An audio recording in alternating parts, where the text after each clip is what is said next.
Hi guys, you're in a nutshell with me, Ina. Simpleng episode lang ngayon. Sabayan niyo ako panoorin itong isang exchange sa isang committee meeting sa House of Commons, the Standing Committee on Citizenship and Immigration. Mapapanood natin ito. Si Conservative MP Michelle Garner asking questions sa Immigration Minister, si Ms. Leyna Diab.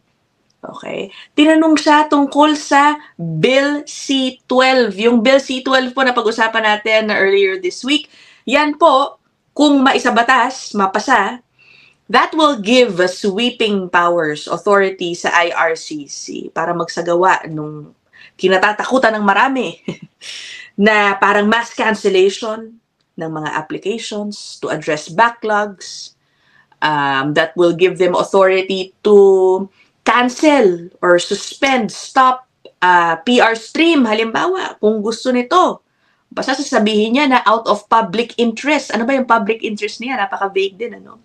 Anyway, natanong po siya tungkol dyan, tungkol sa asylum claims, and also, of course, yun nga, sa issue ng backlogs. Let me know what you think.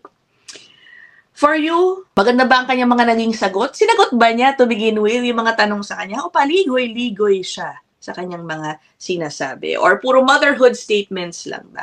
I think more than a few times on my channel, no, I have mentioned na ang observation ko, talagang mailap sa media itong si Immigration Minister. No?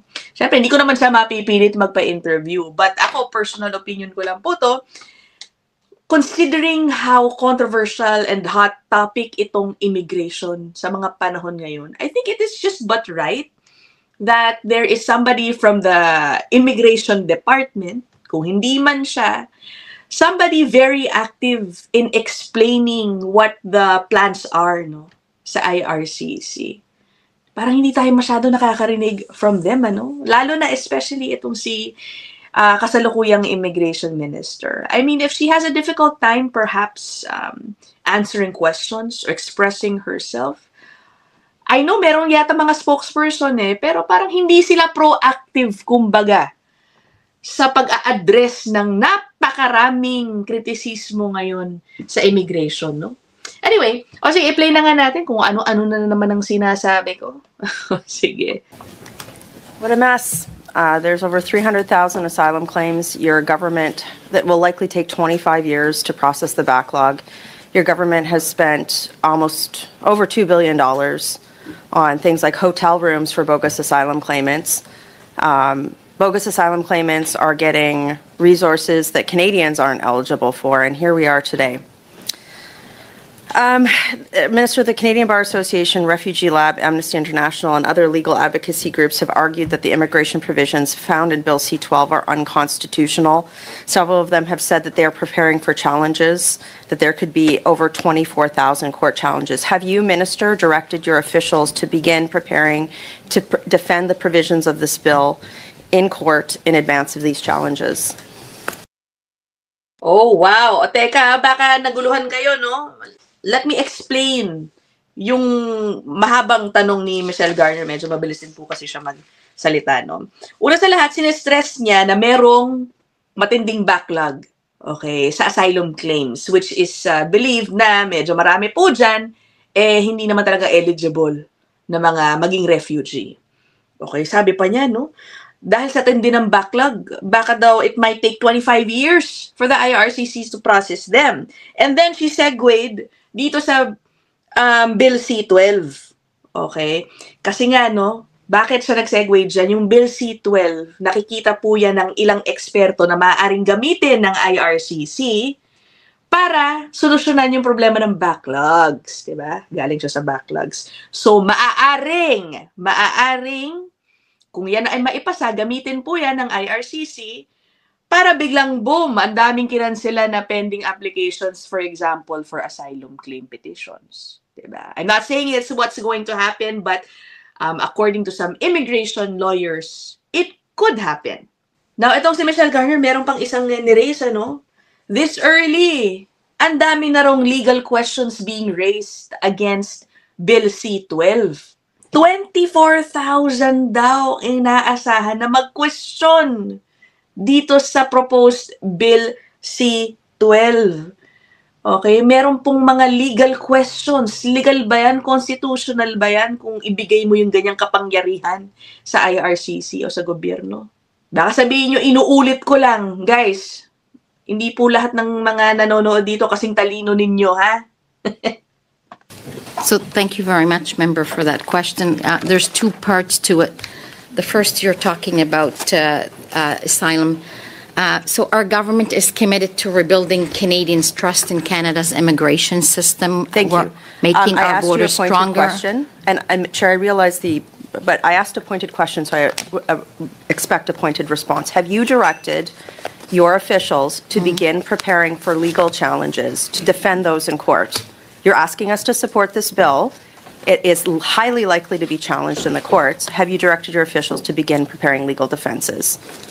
So thank you for the question. Again, the intent of the ineligibility measures are to protect the integrity and the efficiency of the in-Canada asylum system against sudden increases. Thank you. So I'll take that as a no, with your word salad, Oh, which is just really unfortunate because you're. So I'll take that as a no, with your word salad, which is just really unfortunate because you are asking us to support this bill, which virtually every legal association in the country has said is unconstitutional, and you're word salading us on whether or not you have directed your officials to begin preparing it. So would you say that it is fair to characterize, given that what you've just said, that this is an attempt by the Liberal government to punt the mess of the asylum system to the courts? Teka muna, narinig niyo yun, ano? Parang in short ang sinasabi niya. Hindi mo sinasagot ng diretso yung tanong ko. You're word salading us. Word salad. Parang kung ano-ano lang sinasabi mo. Do you agree? Do you agree? Pero medyo kasi hindi po niya tinanong yung question sa kung paano niyo pinaghahandaan yung inaasahang legal challenges to Bill C-12. Diba? Tama nga naman siya. Sinasabi niyo, dapat suportahan namin ito. Gusto niyong ipasa ito? Paliwanag niyo sa amin. Baka susuportahan lang namin ang isang bill na mga ending din pala, hindi niyo naman kayang depensahan. Parang ganun, di ba? So again, I don't know what salad you're speaking of, but the courts have confirmed that neither the Charter nor the Refugee Convention require a particular form of refugee determination process.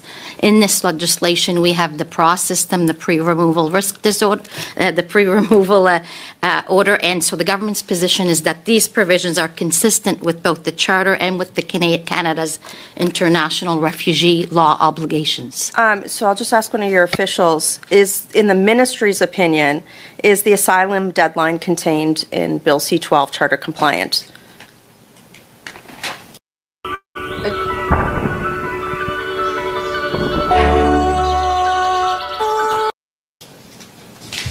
Anybody? No? Can I get a clarification, Madam Chair, the deadline? Deadline? What Correct. deadline? So it's the deadline by which that somebody has to apply. I think that there's an arbitrary timeline. Is that charter compliant? So again, our assessment based on the bill being tabled is the provisions are consistent. Thank you. Okay. Okay, bigyan natin ng context, So una sa lahat, parang sinabi na lang din ni Leyna Diabasa as far as they're concerned. Sa kanilang pagtatanong, legal naman daw yung Bill C-12. Okay. Ano ba po kasi yung mga legal questions raised tungkol sa Bill C-12? Una sa lahat, kina-question, tama ba? Hindi ba labag sa karapatan kahit pa ng foreign nationals yung idea na bigla mong kakanselahin ang kanilang application after having them wait so long, after informing them na meron kayong aasahan na desisyon dito, parang ganon. Tama ba na i-cancel na lang ng ganon-ganon ang kanilang application without due process, without giving them the opportunity to defend their applications? Okay, isa po yan sa mga binabato sa Bill C-12. Isa pa po na kine-question yung sinasabi ni Ms. Michelle Garner, yung deadline. Okay, meron po kasing provision dito sa proposed bill kung saan dapat daw ang isang asylum claimant mag-file ng kanyang petition within 1 year. Okay, may deadline na 1 year sa pagdating dito sa Canada. So, ang tanong ng ilan, tama ba yun? Paano kunyari within that 1 year period or more than 1 year later pala, magkaroon ng pagbabago dun sa bansa ng isang tao dito. Malay mo after 1 year nagkaroon ng war dun sa kanyang bansa o talaga nagkaroon ng dahilan para siya mag-file ng isang legitimate ground to be a refugee here. Paano yun? Diba? Hindi mo pa siya dinedeprive ng pagkakataong, diba, makapunta dito sa Canada to seek refuge dito sa Canada. And of course, let's point out, Canada has its obligations under international treaties, refugee conventions na kailangan po niyang sundin. So ilan lang po yan sa mga legal questions being raised against Bill C-12. So these provisions are going to be appealed. Minister, you haven't directed your officials to begin preparing to defend these appeals, so it's highly likely that many people will perceive the measures in this bill as a way to just punt. The government is punting this to the courts. Have you consulted with your provincial colleagues and come up with a cost estimate of the legal costs it will, cost provincial governments in terms of bogus asylum claims challenging the provisions in this bill?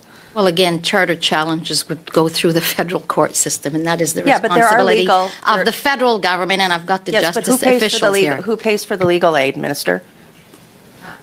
That is the responsibility of federal government. But there's also provincial support that happens as well, too, right? And that's what you haven't done. You haven't gone to provincial governments, as you guys hashtag welcome to Canada, 300,000 plus bogus asylum claimants across the border from the U.S. I digress. A recent news story involved over 200 similar stories where applications for asylum were used. They used copy and paste language, and they all shared a similar immigration consultant.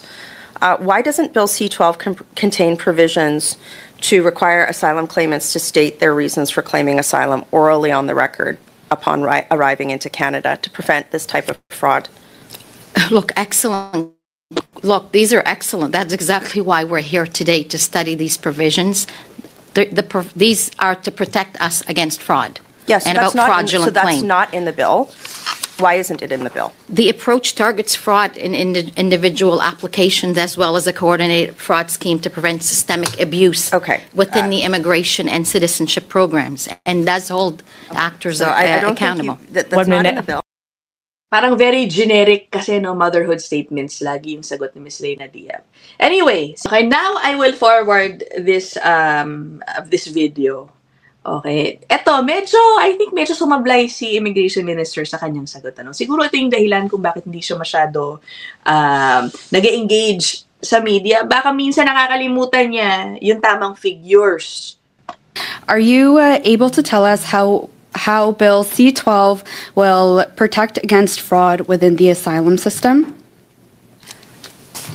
Thank you for that. I think it's an important question that actually deserves, a minute or two on it.